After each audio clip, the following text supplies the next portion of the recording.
jumpa ovum. Bentukannya begini Bu. Nah ini. Kecil sih Bu, cuman diperbesar. Ini dia sel induk nih. Sini sudah ada Nur Muhammad di setiap tubuh manusia. Nanti dia berbelah-belah. Makanya sel induk itu setelah berbelah-belah menjadi sel yang banyak.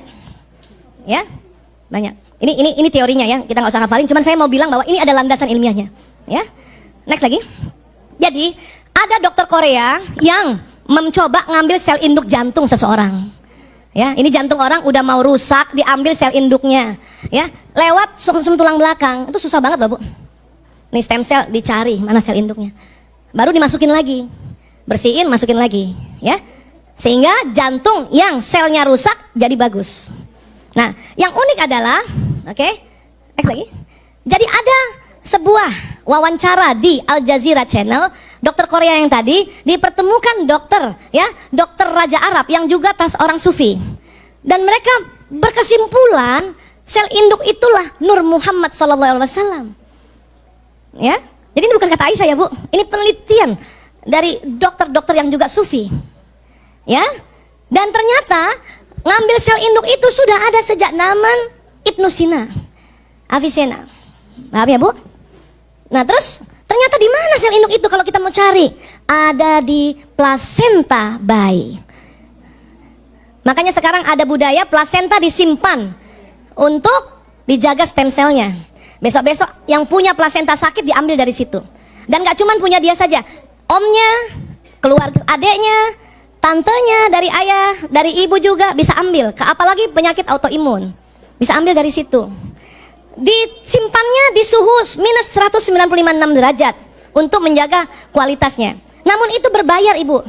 Yang paling murah 60 juta sampai 300 jutaan, belum biaya tahunan maintenance-nya. Bisa Bu. Namun memang harus ada ikhtiar dananya.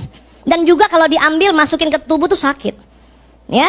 Makanya ibu-ibu zaman dulu plasentanya ditanam karena nggak tahu. Untung ada sedikit tuh pusatnya, tali pusat. Zaman dulu kan ibu-ibu tali pusat disimpan kan Bu. Kalau anaknya demam, direndam air hangat, diminumin anaknya kan. Ternyata itu betul. Kemana Bu tali pusat anak ibu? Saya ada alhamdulillah. Cuman ilmu ini belum punya dulu. Jadi waktu sakit tetap aja dikasih paracetamol. Ibu saya sudah bilang, rendam itu tali pusatnya anakmu. Ibu saya ada orang Makassar kan, rendam itu tali pusatnya anakmu, kasih minum. Saya nggak paham kenapa sih. Baru sekarang. Pernah dengar gitu Bu? Makanya kita nggak boleh ya menentang omongan-omongan orang tua nenek moyang. Terima dulu kita teliti. Ya. Nah sekarang ya, mampukah kita membangkitkan Nur Muhammad SAW dengan cara yang benar dan tepat dalam batang tubuh kita? Ada cara lain selain kita simpan apa? Tadi kan sudah sepakat, cahaya kita dari Nur, cahaya yang keluar dari tubuh kita dari Nur Muhammad. Nah sekarang bagaimana menyambungkan cahaya kita dengan Nur Muhammad, cahaya Muhammad, dan sekarang Rasulullah sudah ya telah tiada, tentu ruhnya. Ya, next. Itulah maka salah satu dari jutaan, ya, jutaan yang tersirat dari ayat ya Quran Al-Ahzab 56.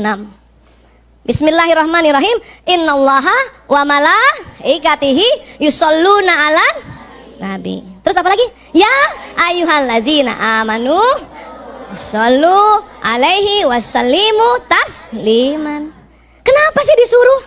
Dulu kita patuh karena di Quran kita ikuti terus. Sekarang buah kepatuhan kita itulah diteliti bahwa kalau kita salawat, stem cell di dalam tubuh kita nyala.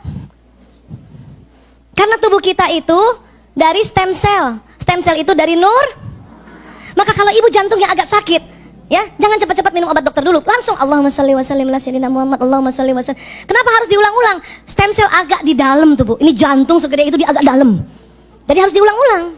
Kok bisa sampai di jantung? Tadi lewat sistem saraf yang membawa salawat kita. Dan harus diulang-ulang supaya apa? Kena stem cellnya. Kalau stem cell kena Bu, wih, sel yang rusak digantikan. Maka ibu kalau lutut sakit juga ya. Tadi suruh apa kalau supaya kita tidak ngilu-ngilu lututnya? Allahu Akbar, Subhanallah, Allahumma shalli wa sallim ala sayyidina Muhammad, Allahumma. Ibu bayangin arahkan ke situ. Allahumma shalli wa sallim ala sayyidina Muhammad, Allahumma shalli wa sallim ala sayyidina Muhammad, Allahumma shalli wa sallim ala sayyidina. Ya Bu. Makanya tadi saya bilang kalau watak ibu lagi anggot-anggotan baca salawat Allahumma shalli wa sallim ala sayyidina Muhammad, Allahumma shalli. Itu anak ibu lagi anggot-anggotan. Ibu ya punya anak SMP, kita bulan lalu udah belajar kan? nggak bisa sembarangan ngomong sama anak SMP kan? Mending ibu belai-belai kepalanya, pas kena wataknya. Allahumma sholli wa sallim ala sayyidina Muhammad. Allahumma sholli wa sallim ala sayyidina Muhammad. Begitu. Jangan dikit-dikit nasihatin anak lewat mulut. Anak SMP lewat mulut, ya dia reject. Mending kita bacain salawat. Sini sayang, ibu aku sebel banget, sakit kepala ya. Sini ibu pijetin. Begitu juga suami kita. Kalau ibu disuruh minta pijet, dia kesempatan. Allahumma sholli wa sallim ala sayyidina. Betul. Ya Allah. Ya Allah. Dan selain dia bekerja di tubuh kita, ibu, ya, cahaya kita karena dari Nur Muhammad, cahaya kita kan berpendar kan? Yang tugasnya membawa doa, membawa niat. Tapi pada saat ibu Allahumma sholli wa sallim ala sayyidina Muhammad, itu sinyal saya jumpa Rasulullah. Ayo kita salawat bu. Allahumma sholli wa sallim ala sayyidina Muhammad. Lagi. Allahumma sholli wa sallim ala sayyidina Muhammad. Lagi. Allahumma sholli wa sallim ala sayyidina Muhammad. Ya Allah ibu, itu stem cell kita semua seneng. Kemudian sinyal kita bawa, ya, salawat kita sampai Rasulullah. Itu makanya Rasulullah kenal kita bu. Badan kasar kita dirumil, tapi badan bioplasmi kita jumpa Rasulullah. Nggak mungkin nggak ada sebuah mekanisme yang membuat Rasulullah kenal semua umatnya.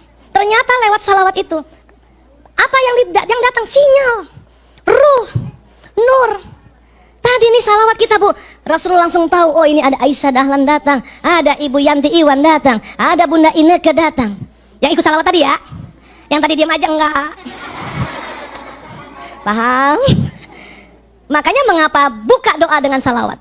Supaya apa? Sinyal kita sampai lapisan langit ke-7. Karena disepakati oleh ulama, ruh Nabi, ruh Rasul, ruh orang beriman disimpan Allah pada saat alam barzah ini di lapisan langit ke-7. Jadi kalau ibu mau doa, mengapa kita diminta salawat dulu? Allahumma sholli wa sallim ala sayyidina Muhammad. Ya? Al-Fatihah ila ruh, gitu ya, kepada Rasulullah, agar sinyal kita dibuka dulu oleh Allah sampai langit ke-7, Bu. Panjang nggak, Bu? Orang 4G aja panjang, apalagi sampai langit ke-7. Ibu punya anak dimanapun di belahan bumi ini, kalau ibu sudah buka doa dengan salawat, sampai sinyal ibu tempat itu. Kalau buatan manusia 4G, kita 40G 40, Bu. Paham ya, Bu? Keren kan? Maka dengan salawat itu saja kita sudah dapat syafaat di dunia, dibantu oleh Allah lewat perantara nabinya, untuk kita memanjangkan sinyal kita. Untuk apa sih? Emang di dunia untuk apa, Bu? Saling memberi pesan. Nah kenapa ibu pegang terus itu gadget? Untuk saling memberi pesan kan? Padahal manusia adalah gadget alam semesta. Kita nggak ada gadget nggak usah takut, Bu. Kita bayangin aja wajah siapa, bicara sama dia, sampai, Bu. Tergantung dia lagi tidur apa enggak. Tapi kalau ibu doain anak atau doain suami, ibu dialog sama suami, ya Allah sampaikan salam rinduku untuk suamiku. Sebut namanya, Bu. Priyanto bin Sismadi bin Parto Dimulyo. Oh, harus panjang. Kalau Priyanto aja ada 1000 Priyanto di dunia ini. Nanti dapat semua kan? Nah itu, Bu, saat itu juga suami kita kalau dalam keadaan rileks, ada kuncinya ya, keadaan rileks dia terima. Kalau dia keadaan tegang, kadang nggak terima, dia rileks.